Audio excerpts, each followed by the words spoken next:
Hey everyone, this is Goku's son DBZ of course, and this is just a quick little follow-up vlog. I meant to record this yesterday on Wednesday. This is Thursday recording on my thoughts on the full gameplay trailer and everything, and more reveal on the new expansion coming to, of course, Mortal Kombat 11, also known as Mortal Kombat 11 Aftermath.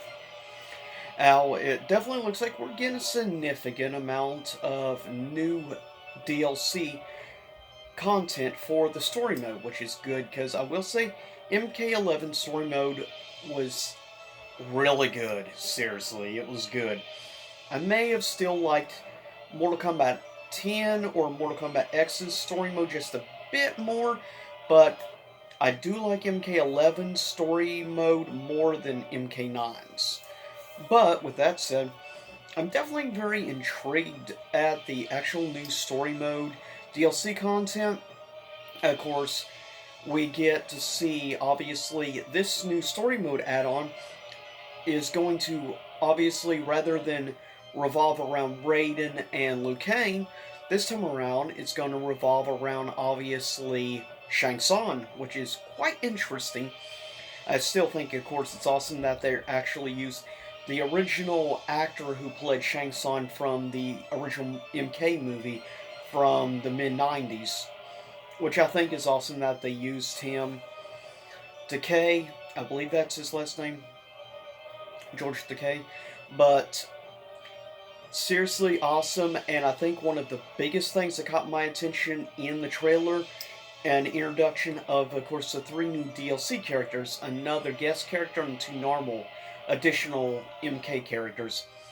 First up, before I get into the MK characters, I will say on the DLC, I'm actually not that happy overall with the fact it's RoboCop. I mean, I know RoboCop is really liked and beloved by a lot of people. Personally, I never liked the RoboCop movies. I just didn't. I love Terminator. Nostalgia factor definitely for Terminator.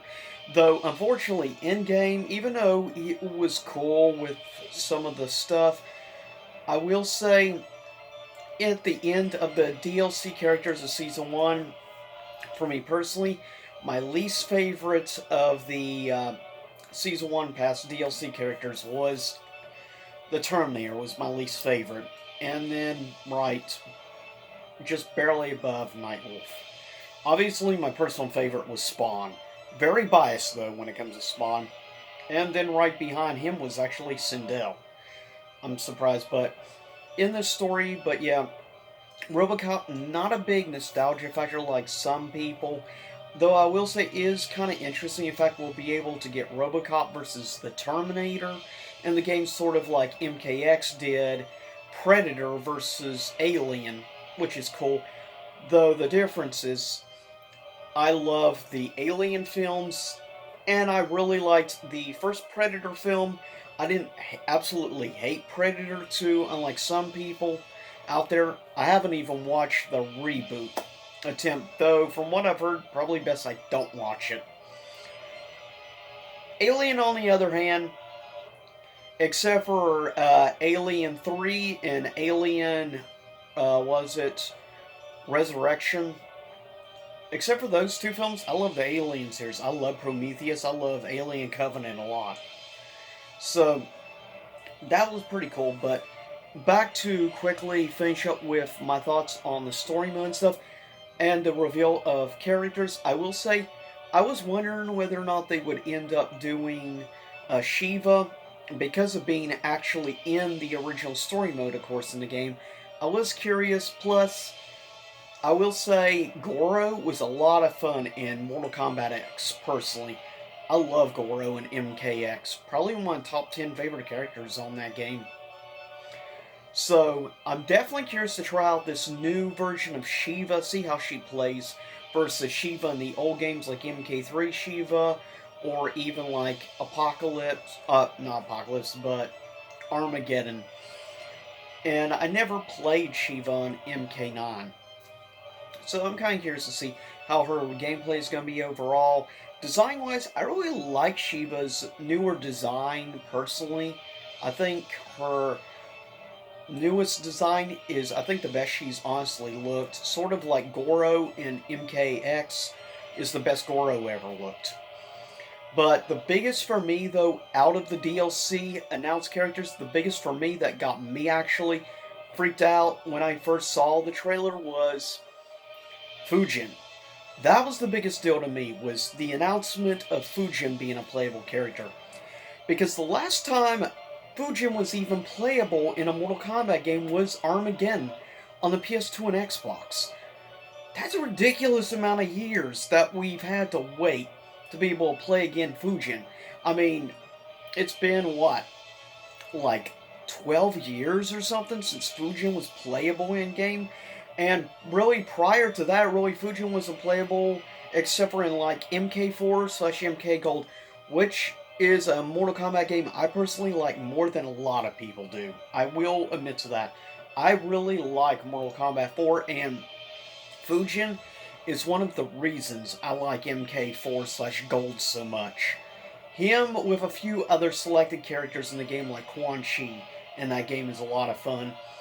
Also really liked Raiden in the game of characters. Cyrax was a lot of fun in that game. But Fujin was a standout for me personally, and I'm just happy to finally see Fujin back in game. And I'm actually like his redesign they chose in MK11.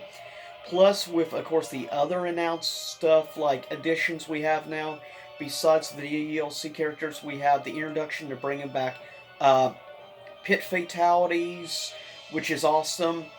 And the fact is also, of course, they brought back friendships, which is some I personally want to see back in MK games for a while. Friendships were always one of my favorite things about Mortal Kombat 3 and Mortal Kombat Trilogy, was doing the friendships.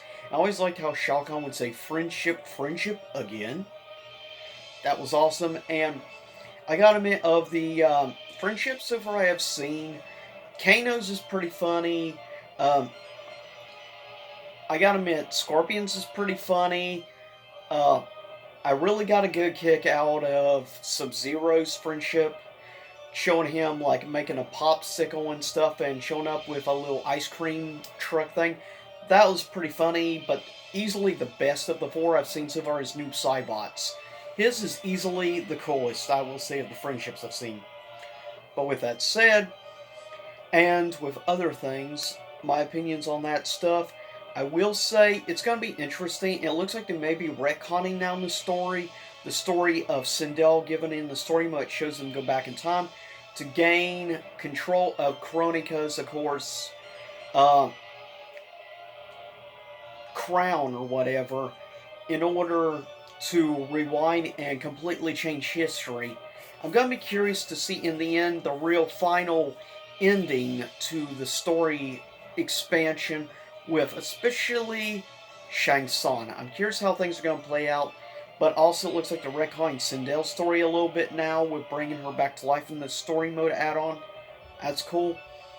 But overall, I was happy about these add-ons. Also, the fact they're bringing back 3 classic MK stages. Or not actually, 2 classics and 1 new one, obviously. Bringing back like the Acid Pit, which goes perfectly with the Fatality, and then the Soul Light Chamber from MK3. So I'm definitely happy to see those 2 classics back, a classic from MK2 and a classic from MK3.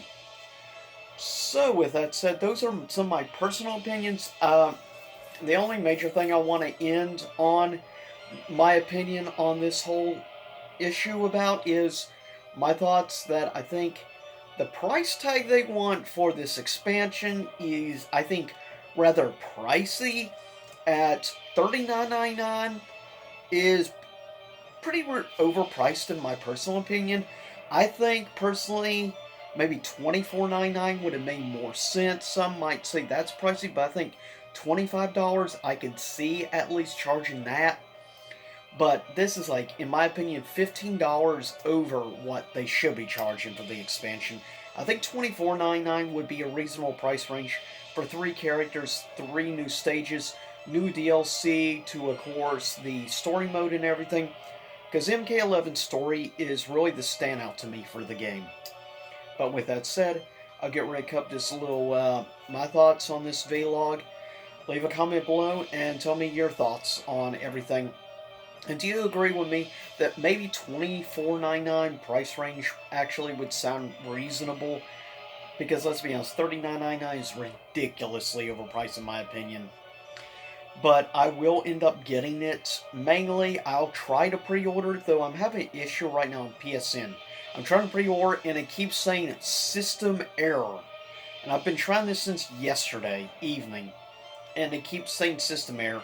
So I'm not sure what's going on with the PSN, if it's on the PSN, PlayStation Network's part, or if it's on Warner Brothers' part. I want to get pre-ordered because of those 3 skins. The cool, like, classic Frost skin, the Mortal Kombat 9 Scorpion skin, and of course the greatest Sub-Zero skin of all time, or as I like to call it, Shredder Zero. The Shredder Mortal Kombat Deception skin of Sub-Zero, in my opinion, is the best Sub-Zero. With that said, I'll see everyone next time. Stay safe out there. As always, this is Goku-san DBZ, and I'll see you next time. Same YouTube time, same YouTube channel, and I hope you enjoyed the MK3 music in the background.